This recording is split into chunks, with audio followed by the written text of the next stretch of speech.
To anyone watching, she was just another Gen Z teen, lost in her music with a hoodie pulled up, occupying seat 22A until the moment a catastrophic engine failure rocked Flight 521 at 35,000 feet. But when she calmly approached the cockpit and announced, "My call sign is Phoenix," the entire situation shifted. The F-15 pilots scrambling to escort them were in disbelief. This was no ordinary teenager. It was a Tuesday, October 26, 2023, and the autumn light cast long, cool shadows across the vast concourses of Chicago O'Hare International Airport. Flight 521, an American Airlines Airbus A330, was slated for a 3:15 p.m. departure to San Diego International Airport, a standard 4.5-hour flight over the American West. Among the 274 passengers gathering at Gate K-12 sat 16-year-old Leah Donovan, perfectly nondescript in her worn-out band T-shirt and gray hoodie. She had found a quiet spot in the waiting area, earbuds firmly in place, scrolling on her phone with the practiced nonchalance of any modern teenager waiting for a flight. Her duffel bag seemed typical, probably filled with textbooks and travel snacks. Nothing about Leah hinted that she was anything more than a high schooler flying solo, perhaps visiting a divorced parent or checking out West Coast colleges. The other passengers paid her no mind, and if they glanced her way, they saw precisely what she intended them to see: another kid completely immersed in her screen. Perhaps she seemed a bit more self-possessed than her peers, but it wasn't enough to warrant a second look. A flight attendant named Diane, whose kind expression was framed by salt and pepper hair in a professional twist, came over with the gentle concern adults often have for unaccompanied minors. "Sweetheart, are you flying alone today?" she inquired, her voice pitched with the specific kindness reserved for teens navigating airports by themselves. Leah glanced up, pulling out one earbud with a polite ease that hinted at a disciplined upbringing. "Yes, ma'am. I've got my boarding pass right here," she said, her tone level and surprisingly mature. Diane smiled, noticing the girl lacked the usual nervous energy or fidgeting of most teenagers in her situation. "Of course. Heading to see family in San Diego?" Leah's face showed a flicker of something, so fast that Diane nearly missed it. "Something like that," she answered softly, before reinserting her earbud, a polite but clear signal that she wasn't up for small talk. When boarding commenced at 2:50 p.m., Leah joined the queue with the other passengers, her movements efficient and deliberate. She had secured seat 22A, a window seat over the wing, which offered a perfect vantage point of the sky and the ground. The wide-body Airbus was nearly full as travelers got settled for the cross-country trip. Businessmen firing off last-minute emails, families stowing carry-ons, and college kids already trying to sleep. Leah buckled in and took out a device that looked like any other tablet. However, a sharp-eyed observer might have noticed the screen displayed what looked like intricate schematics of an Airbus hydraulic system, not a social media feed. She quickly flipped to a streaming service when Brenda Wallace, a friendly woman in her 50s from Chicago, sat down in the middle seat. "Oh, what an adventure! A young traveler," Brenda chirped, wrestling her large tote bag under the seat in front of her. "Are you off on college tours? My son did that at your age, must have visited 10 schools." Leah gave a courteous smile and a non-committal nod. "Something like that," she repeated, her go-to reply for inquisitive strangers. Brenda, not discouraged by the teen's clear desire for quiet, continued to talk about her son's university days while Leah stared out the window, watching the ground crew ready the enormous aircraft. What Brenda and everyone else on board could never have guessed was that Leah Donovan was observing everything with the trained eye of someone who had been poring over aircraft manuals since she learned to read. As the ground crew completed their pre-flight procedures, she was mentally ticking off each step, noting the placement of the fueling boom, the rhythm of the baggage handlers, and the methodical way the pilots conducted their exterior walk-around. Her father had ingrained in her that situational awareness wasn't just for combat. It was essential for life, always. In the cockpit, Captain Mark Peterson and First Officer Rachel Kim were completing their final checks, oblivious that one of their passengers knew more about their aircraft than many professional aviators. Leah had committed the Airbus A330's operational handbook to memory years before, along with emergency protocols that most crews only brushed up on during simulator training. It wasn't that she was a genius. It was just the inevitable result of growing up in a military aviation family where proficiency wasn't just encouraged, it was a prerequisite for survival. The engines began to spool up at exactly 3:12 p.m., and Flight 521 pushed back from the gate, perfectly on time. As the aircraft taxied toward runway 28C, Leah felt that familiar surge of anticipation she always got during takeoff. This wasn't the giddy excitement of a teenager heading on vacation. It was the profound cellular understanding of flight that comes from having jet fuel in your heritage instead of just blood. Her phone vibrated with a text from her aunt. "Safe flight, kiddo. Your dad would be so proud of the woman you're becoming." A lump formed in Leah's throat as she sent back a quick thumbs-up emoji and powered down the phone. At 3:29 p.m., Flight 521 roared into the crisp Illinois sky, climbing smoothly through 10,000 feet as the Chicago skyline receded. Leah leaned against the window, watching the cityscape dissolve into the grid of the Midwest. She was mentally tracing their flight path southwest over Missouri, across Kansas, and into Colorado, before turning toward Southern California when Brenda made another attempt at conversation. "So, what are you listening to?" Brenda asked, nodding toward Leah's earbuds. "My son is always on about this new hip-hop stuff. Are you into that?" Leah turned from the window, her face polite but her eyes distant. "I listen to a bit of everything," she stated diplomatically. She didn't add that her playlist was primarily instrumental scores that helped her focus while studying tactical doctrines, or that she found most pop music an emotional distraction from her analytical way of thinking. The flight attendants started their cabin service as the plane reached its cruising altitude of 35,000 feet. The aircraft settled into its steady westward journey across the continent. Diane, the attendant who'd spoken to Leah at the gate, paused her cart at row 22. "Can I get you something to drink, dear?" she asked with genuine warmth. "Just water is fine, thank you," Leah said, taking the cup with a quiet gratitude that struck Diane as unusually sincere. So many kids these days were glued to their devices. This one had a certain grace that spoke of a solid upbringing. Had Diane known the truth, she'd have realized Leah's composed demeanor wasn't just good manners. It was a military bearing passed down through generations of decorated service. The Donovan name commanded respect in naval aviation circles. However, the family's legendary call sign, Phoenix, had been retired with her father 3 years prior in a training mishap that still echoed in her nightmares. Lieutenant Commander Michael Phoenix Donovan had been one of the most revered instructors at NS Lemoore, famous for forging pilots who could master any challenge the sky presented. His sudden loss left Leah the sole custodian of a family tradition dating back to World War II, when her great-grandfather flew Hellcats over the Pacific.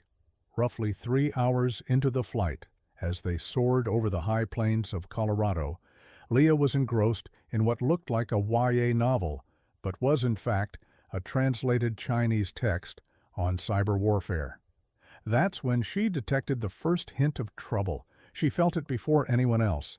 A minute shift in the engine's resonant frequency, almost imperceptible unless you were trained to listen. Her father taught her that every aircraft has a voice, and this Airbus was starting to whisper that something was amiss. A faint vibration through the floor of her seat confirmed it. She scanned the cabin. Other passengers were still captivated by their movies or lost in conversation, totally unaware. Even the flight crew showed no signs of concern, but Leah's honed senses, sharpened by years of dissecting her father's flight debriefs and maintenance reports, recognized the early warning signs of a system malfunction. At 5:51 p.m. Mountain Time, while Flight 521 was cruising over the rugged terrain of western Colorado, Captain Peterson felt it as well. "Rachel, you feel that shudder?" he asked his first officer in a low voice, careful not to cause alarm. First Officer Kim gave a grim nod, her eyes sweeping the instruments. "Engine stats are green across the board, but something feels off," she confirmed, her tone laced with worry. They were still more than an hour from San Diego, flying over a sparsely populated region with few options for an emergency landing. The situation escalated with frightening speed. At 5:56 p.m., a percussive bang echoed through the aircraft, followed by a violent jolt that sent drinks sloshing and made passengers gasp, grabbing their armrests. The plane yawed sharply to the right, and Leah instantly recognized the sensation of asymmetric thrust. An engine was failing. As other passengers cried out and Brenda gripped her seat in panic, Leah was already running calculations. Given their position over Grand Junction, Colorado, and the A330's glide characteristics, they had maybe 20 minutes of controlled flight if they lost power completely. Captain Peterson's voice came on the intercom, strained but composed. "Ladies and gentlemen, we're dealing with a mechanical issue and will be diverting for an emergency landing at Salt Lake City International Airport. Please stay in your seats with your seat belts securely fastened as our cabin crew prepares for landing." He omitted the detail that their right engine had just experienced an uncontained failure, spewing shrapnel that had severed hydraulic lines and was compromising their ability to control the aircraft. Diane hurried down the aisle, her earlier warmth replaced by a focused professionalism as she began prepping the cabin for an emergency. When she got to row 22, she was stunned to see Leah calmly showing Brenda how to properly secure her life vest. "Honey, are you all right?" Diane asked, fully expecting to see another panicked teenager. Instead, Leah looked up, her eyes possessing a depth that seemed far beyond her 16 years. "I'm fine," she stated calmly, "but you should probably check on the passengers in rows 10 through 15. The man in 12B seems to be having trouble breathing, and the woman in 14D looks like she's on the verge of a panic attack." Diane stared at her for a beat, taken aback by the girl's clear-headedness and acute awareness, then rushed forward to where Leah had indicated. She found them just as the girl described, the man wheezing and the woman hyperventilating. How had a teenager seen what she, a flight attendant with 20 years of experience, had missed? In the cockpit, Captain Peterson and First Officer Kim were in a fight for their lives. The engine failure had set off a domino effect of system alerts that were overwhelming their ability to fly the plane. "Losing hydraulic pressure in the green system," Kim announced, her voice taut. "Blue and yellow systems are compensating, but we're degrading to alternate law on the primary flight controls." Peterson gave a terse nod as he grappled with the yoke, feeling the aircraft grow, increasingly unresponsive. Neither of them knew their communications were being monitored by NORAD headquarters in Colorado, where the report of a commercial airliner in distress had initiated standard protocols. In minutes, 2 F-15 Eagles from the 120th Fighter Squadron at Buckley Space Force Base were scrambled to intercept and evaluate Flight 521's condition. Major Jessica Ghost Ramirez and Captain Ben Hammer Davis were airborne in under 5 minutes, their jets streaking toward the crippled airliner. "Control, Ghost and Hammer are wheels up, proceeding to intercept American 521, Ramirez reported, pushing through Mach 1.3. ETA to target is 4 minutes. Aboard Flight 521, the situation was worsening by the second. A second, smaller explosion, more muffled but somehow more menacing, told Leah they were now facing multiple, cascading failures. She could feel the aircraft's heavy, delayed response to the pilot's commands, and her internal calculations warned they were descending faster than a controlled diversion should entail. They needed help, and fast. Brenda was weeping next to her, fumbling with her phone, trying to reach her son. "It won't connect," she sobbed. "I can't get a signal." Leah gently took the device from her trembling hands.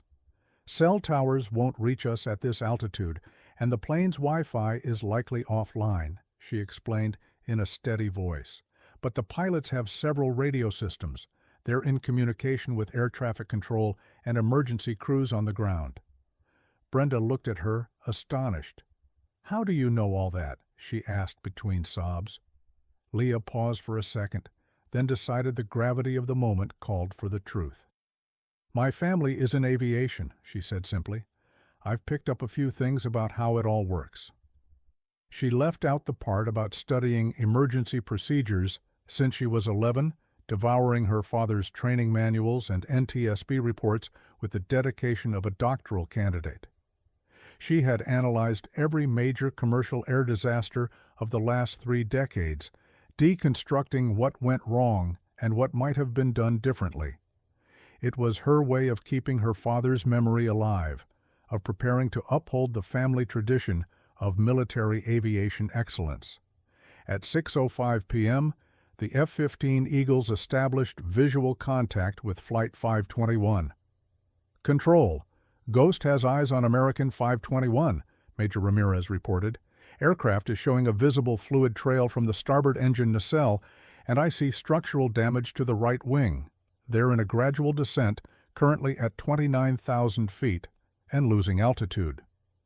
Captain Davis, flying formation off her wing, added his assessment. "Hammer confirms visual. The aircraft's flight path is erratic, with significant control surface movement. Recommend immediate diversion to the closest suitable airfield." The air traffic controller's voice crackled in their helmets. "Ghost and Hammer, American 521 is attempting a diversion to Salt Lake City, but they are reporting cascading system failures and potential loss of control. Stand by to act as a communications relay." Inside the A330's cockpit, Captain Peterson was facing an impossible choice. "Rachel, I don't think we're going to make it to Salt Lake," he said quietly, ensuring his words wouldn't carry over the cabin intercom. "The hydraulics are bleeding out faster than the backups can handle. I'm getting flight control warnings on every screen." First Officer Kim nodded grimly, her hands moving through emergency checklists with automated precision. "Should we declare Mayday?" "Did it 5 minutes ago," Peterson answered, his grip firm on the controls despite the sweat on his brow. "But Salt Lake is too far. We're descending too quickly, and the controls feel like they're set in concrete. We need another option now." It was at that moment Leah Donovan made the choice that would alter the fate of everyone on board. She unfastened her seatbelt and stood, ignoring Brenda's pleas and Diane's firm order to sit down. "I have to speak to the pilots," she declared, her voice imbued with a command that seemed utterly out of place for her age. Diane moved to intercept her. "Sweetheart, you must sit down immediately. This is an emergency." "That's precisely why I need to talk to them," Leah retorted, her composure absolute, even as the plane shuddered. "I might know something about this aircraft that could help." Diane stared, hesitating as something in the teen's tone gave her pause. There was no terror in those young eyes, no adolescent panic, only the unwavering confidence of someone who understood her purpose. "What could you possibly know that our pilots don't?" Diane questioned. But as the words left her mouth, she recalled the girl's earlier, astute observations about the other passengers, her unnatural calm amid the chaos, her knowledge of the plane's systems. Leah held her gaze. "More than you'd imagine," she said softly. "My call sign is Phoenix." The impact of those words was instantaneous. Diane's eyes went wide. She recognized the legendary call sign, even if she didn't grasp its full weight. Phoenix was a name spoken with a mix of awe and reverence in naval aviation circles, a legacy belonging to a family whose tactical genius and sacrifice had defined naval flight for generations. The first Phoenix was a World War II hero. His son became a decorated pilot in Vietnam, and his grandson, Michael, was a Top Gun legend before his tragic death. "You're Michael Donovan's daughter," Diane breathed, the pieces clicking into place. The self-possession, the technical knowledge, the bearing that was far too mature for a 16-year-old, it all made sense. Leah gave a single, sharp nod, a military gesture her father had taught her. "And right now, this plane needs every resource it has." Diane stepped aside without another word. Leah walked toward the cockpit, her gait steady, accustomed to maintaining balance under duress. Passengers watched her go, their fear mixed with a dawning curiosity. Who was this teenager, so composed while they were all falling apart? "Leah, what are you doing?" Brenda called after her. But Leah was already at the cockpit door, knocking with the specific cadence her father had shown her, the universal signal among military pilots for friendly approach. Captain Peterson looked up from his instruments as Diane's voice came through the interphone. "Captain, there's a passenger here who insists she can help. She's—" Diane paused, still wrapping her mind around it. "Sir, she's Phoenix's daughter." The effect on Peterson was immediate. Every military aviator knew the Phoenix legacy, knew the Donovan family's storied history. If Michael Donovan's daughter was on his plane and believed she could assist, he was absolutely going to hear her out. "Let her in," he said instantly. Seconds later, Leah Donovan entered the cockpit of Flight 521. At 16, she seemed impossibly young amidst the complex array of screens and controls, yet her gaze swept the panel with the practiced analysis of someone who had spent a lifetime studying such systems. "Captain, what's your status?" she asked, her voice calm and professional. Peterson gave her a rapid-fire briefing: the engine failure, the hydraulic crisis, the deteriorating flight controls, and their rapidly shrinking options for a safe landing. Leah listened intently, her brain processing the data, comparing it against years of academic study and her father's lessons on crisis command. "Have you considered Peterson Air Force Base?" she asked. "It's about 60 miles south of Denver, closer than Salt Lake. They have longer runways and a full-scale emergency response team. And since they handle military transports, they're equipped for complex in-flight emergencies." First Officer Kim looked up from her checklist, surprised. "How do you know about Peterson?" she asked. Leah's expression didn't change. "I've studied every major airfield within a 300-mile radius of our current flight path," she said plainly. "It's just what my family does.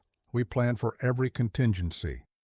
She didn't add that she'd memorized the runway layouts, approach vectors, and emergency protocols for dozens of airfields nationwide, driven by an almost compulsive need to be ready for any scenario in the sky that her father had so loved. Captain Peterson was already on the radio. "That's a damn good idea," he said, his admiration for the young woman growing. "Rachel, get me Peterson approach control." As his first officer worked the radio, Peterson turned back to Leah. "What else are you seeing that we might be missing?" Leah scanned the instrument panel with the intense focus she'd inherited from generations of aviators. "Your blue hydraulic system is showing intermittent pressure drops," she noted, pointing to a gauge that was wavering between the green and amber zones. "That indicates a possible slow leak in the secondary lines, likely from shrapnel from the engine failure. If that system goes, you'll lose all remaining flight control redundancy." The two pilots exchanged a look, both impressed and a little unnerved by her technical acuity.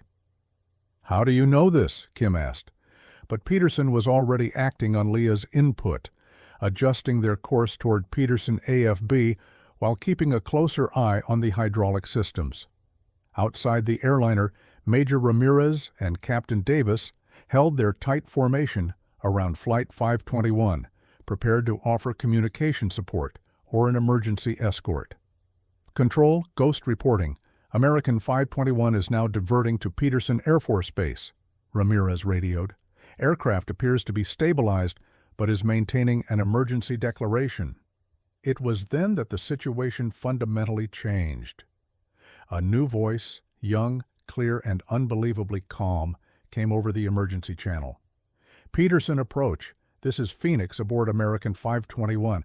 We are currently descending through 26,000 feet with multiple critical system failures, requesting emergency clearance for runway 17L. The impact on the F-15 pilots was immediate and powerful. Both Ramirez and Davis had grown up on tales of the legendary Phoenix call sign, studying the tactical brilliance and heroic sacrifices of the Donovan family. The original Phoenix had become an ace over the Pacific. His son had executed daring rescue missions in Vietnam, and Michael Phoenix Donovan had been an icon among naval instructors before his death. "Control, did I just hear a transmission from Phoenix?" Davis asked, on the tactical frequency, his voice thick with emotion. Ramirez was just as floored. "That call sign was retired after Commander Donovan's death," she radioed back. "Who is using it?" The air traffic controller sounded equally confused. "Unidentified aircraft using the call sign Phoenix. Please state your position and your authority to use that designation." Leah's reply was steady and direct. Peterson approach. "Phoenix is a passenger aboard American 521. Call sign is inherited via family lineage. Currently providing assistance to the flight crew with emergency protocols." The silence that followed was brief, but felt immense to everyone on the frequency. Then Major Ramirez's voice broke the quiet, filled with a respect that went beyond military procedure. "Phoenix, this is Ghost and Hammer in F-15 escort. We have a visual on your position and are honored to fly with the Phoenix call sign once more. How can we be of assistance?" In the cockpit of Flight 521, Captain Peterson and First Officer Kim looked at Leah with a newfound awe. This wasn't just some bright kid helping in a crisis. This was aviation nobility, the heir to a legacy 3 generations deep. Leah keyed the mic again, her voice now carrying the authority of that heritage. "Ghost and Hammer," Phoenix acknowledges. "Please coordinate with Peterson approach for our emergency landing sequence. We'll require a full emergency turnout on the ground." "Roger that, Phoenix. Already on." "Hit," Ramirez confirmed. "For what it's worth, your father trained half the pilots at our wing. It is an honor to be your escort." Those words struck Leah like a physical force, momentarily threatening the iron composure she'd maintained. For a split second, the vulnerable 16-year-old girl peeked through the military bearings she wore like armor. Her father had influenced so many lives, trained so many pilots now serving globally, and yet he was gone, leaving her to carry the Phoenix legacy alone. But she suppressed the emotion just as he'd taught her and refocused on the mission. "Thank you, Ghost," she said softly. "Let's get this aircraft on the ground." Captain Peterson looked at her with something like reverence. "Your dad would be proud," he murmured. Leah gave one sharp nod before turning her attention back to the instruments. The approach to Peterson Air Force Base was a white-knuckle affair. With failing hydraulics and partial flight controls, Peterson needed every ounce of his skill to keep the Airbus stable as it descended over the Colorado landscape. Leah stayed in the cockpit, calling out instrument readings the pilots were too busy to monitor, her voice a steady, professional anchor in the storm of alarms. "Hydraulic pressure at 55%, she reported as they descended through 14,000 feet. "Backup system is active, but I'm seeing pressure fluctuations in the blue system. We're running out of time." First Officer Kim, sweat beading on her brow as she ran through checklists, glanced at the teenager in amazement. "Where did you learn to interpret these systems so well?" Leah's reply was direct. "My father's office. I started reading technical publications when I was 10. She didn't say that those late nights in her father's study, surrounded by flight diagrams and tactical manuals, were her way of feeling close to him after he was gone. Every system she mastered, every procedure she memorized, was another link to the legacy he'd entrusted to her. At 9,000 feet, the aircraft shuddered violently as the last redundant hydraulic system began to give out. Peterson wrestled with the controls as the A330 became nearly impossible to manage. "We're losing her," he said through gritted teeth. "Control authority is down to maybe 25%. Leah's eyes were locked on the panel, her mind cycling through the extreme scenarios her father had drilled into her. "Captain, have you considered using differential thrust to steer?" she proposed. "The left engine is still at full operational capacity. If you throttle back on final and use power adjustments for directional control, it might be enough to keep us aligned with the runway." Peterson's eyes widened. It was a highly advanced technique, mostly used in military aviation, and something few commercial pilots would ever attempt. "That's extremely risky," First Officer Kim warned, but Peterson was already weighing the option. "It's also brilliant," he conceded. "Phoenix, have you seen this?" "Technique in practice." Leah nodded. "My father used it in emergency simulations. It demands absolute precision and timing, but it's our best shot."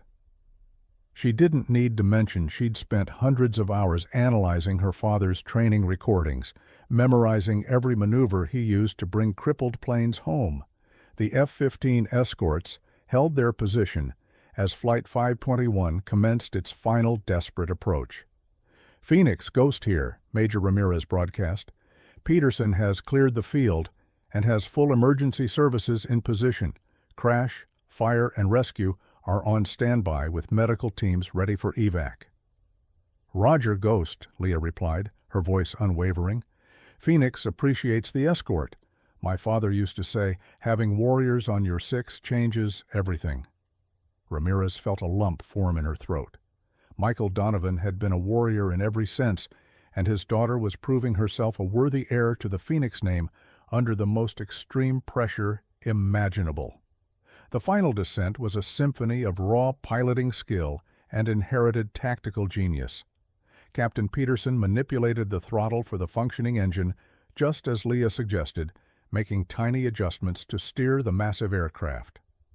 As the A330 descended toward the runway at Peterson AFB, Leah called out altitude and airspeed with the calm precision of a seasoned flight engineer, her voice never faltering as the plane groaned and shook. 500 feet, airspeed 145 knots, descent rate 700 feet per minute, she announced. "Hydraulics are critical, but backups are holding." Peterson nodded grimly, his full focus on keeping the aircraft lined up. "Phoenix, I need you on engine readouts. Call out any fluctuation, no matter how small," he commanded. "If we lose that left engine, it's over." "Roger, Captain," Leah responded, her gaze fixed on the engine displays. The cockpit was a cacophony of alarms and flashing lights, but she tuned it all out, focusing only on the systems that mattered now. "Engine parameters are stable. Hydraulic pressure is holding at minimums." At 100 feet above the runway, disaster made one last attempt. The plane's remaining hydraulic system finally failed completely, leaving Peterson with a 200-ton glider controlled only by engine power. "This is it," he stated, his voice tight. "We're all in. Phoenix, I need you to talk me down on the power settings. Call them out." What unfolded next would become the stuff of aviation legend. In a display of perfect teamwork, Captain Peterson and 16-year-old Leah Donovan landed American Flight 521 using nothing but differential thrust and forward momentum. Leah's voice remained a calm, steady presence, calling out power settings and maintaining situational awareness, while Peterson executed what would later be called one of the greatest feats of airmanship in modern aviation history. 50 feet, thrust at 35%, sink rate 500 feet per minute, Leah reported, as the concrete rushed up to meet them. 20 feet, hold current power. "You've got this, Captain." The Airbus A330 touched down hard, but it was intact, landing safely on Peterson Air Force Base's runway, 17L at 6:28 p.m. Mountain Time, nearly 3.5 hours after leaving Chicago. Emergency vehicles swarmed the aircraft as Peterson brought it to a halt, their sirens and lights painting a chaotic but controlled scene of rescue. As the engines spooled down, Captain Peterson turned to Leah, his face etched with exhaustion and profound gratitude. "Phoenix, I have no idea how to thank you," he said softly. "Without your expertise, I'm not sure any of us would have made it." Leah's composure finally frayed at the edges as the adrenaline began to recede. "You'd have found a way, Captain," she said, her voice softer. "The best pilots always do. My dad taught me that." The evacuation was fast and efficient, with emergency slides inflating and rescue crews guiding everyone to safety. Passengers who had barely noticed Leah before now stared at her with a mixture of awe and disbelief as the story of her role in their survival spread like wildfire. Brenda Wallace, still trembling, caught Leah's hand at the bottom of the slide. "You saved us," she whispered, tears coursing down her cheeks. "That quiet girl in 22A, you're not just some kid." Leah squeezed her hand. "I'm just someone who was trained to help where I can," she replied humbly. "It's what my family does." While passengers were being triaged and accounted for, Major Ramirez and Captain Davis landed their F-15s to meet the young woman who had so brilliantly honored the Phoenix call sign. They found Leah in the processing hangar, still in her band T-shirt and hoodie, but now surrounded by grateful officials. They approached with the deference one warrior shows another. "Phoenix," Major Ramirez said, extending a hand. "Major Jessica Ramirez, call sign Ghost. It was an honor to be your escort today." Captain Davis stepped up beside her. "Captain Ben Davis, call sign Hammer. Your father trained my CO at Lemoore. He would be immensely proud of you today." Leah shook their hands with the firm, confident grip her father had insisted upon, her composure fully restored. "Thank you both for being up there," she said. "It made all the difference." Ramirez smiled. "That's what wingmen do, Phoenix, always." As the sun dipped below the Rocky Mountains, casting the Colorado sky in hues of fiery orange and deep purple, Leah Donovan stood on the tarmac and looked back at American Flight 521, the aircraft that had brought 274 souls safely to Earth against all odds would never fly again. But everyone on board was alive, thanks to the skill of the flight crew and the inherited knowledge of a 16-year-old girl who carried one of the most revered call signs in military history. Diane, the flight attendant who had first approached Leah in Chicago, came over with tears in her eyes. "I've been a flight attendant for 20 years, she said gently, "and I have never, ever seen anything like what you did. Your calm, your knowledge, it was incredible." Leah took one last look at the damaged plane, thinking of her father and the legacy he had passed to her. "It's the meaning of Phoenix," she said quietly. "Rising up, finding a way when there is no way. My father lived by that, and he taught me that sometimes you have to be ready to do extraordinary things." Diane nodded, finally understanding why this particular teenager had seemed so different. Later that night, while waiting for a new flight to San Diego, arranged by an eternally grateful American Airlines, Leah received a text message that brought the first genuine smile to her face since the ordeal began. It was from the commanding officer of VFA-14, the Navy squadron her father had once commanded. "Phoenix, heard about your work today.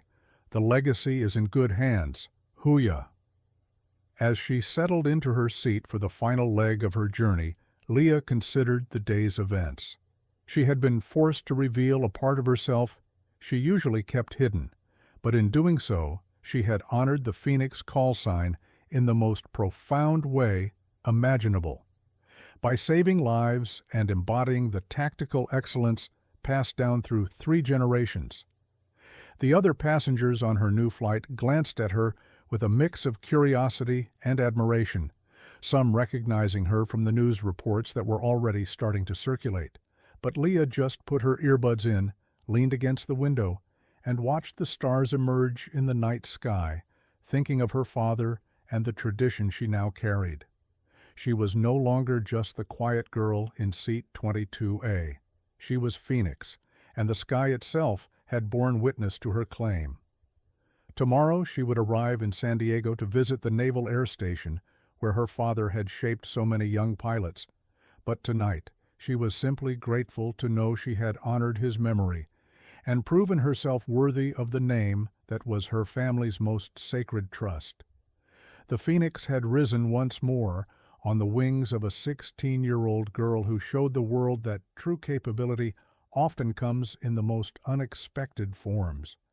And somewhere in the vast dark skies over America, the spirit of Lieutenant Commander Michael Phoenix Donovan flew beside his daughter, his pride, immeasurable for the warrior she had become.